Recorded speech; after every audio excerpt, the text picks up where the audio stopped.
Baby,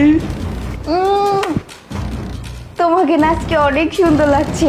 baby তোমাকেও অনেক সুন্দর লাগতেছে। শোনো, আমার হাজবেন্ড তো জানেই না যে আমার পাশের রুমে তুমি থাকো আর তোমার সাথে আমি দেওয়াল ফুটো করে প্রত্যেক দিন প্রেম করি। তিশা, আরে কি জানি আসছে, তোমার সাথে আমি পরে কথা বলছি, থাকো তুমি। তিশা, কি ব্যাপার? তুমি মনে হচ্ছে রুমের মধ্যে কোনো ছেলের সাথে ফোনে কথা বলছিলা নাকি? না না না, কারোর সাথে কথা বলছি না, ও আমার ফ্রেন্ডের সাথে কথা বলছি। এই যে দেখো, তোমার ফ্রেন্ড মানে দেখি। এই যে দেখো। ও আচ্ছা আচ্ছা, এটা তো মেয়ের ফ্রেন্ড দেখতেছি। হ্যাঁ হ্যাঁ, যাই হোক, তুমি আজকে যে সকাল সকাল অফিস থেকে চলে আসলে?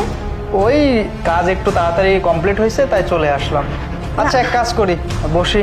ঠিক আছে, তুমি বসো, আমি তোমার জন্য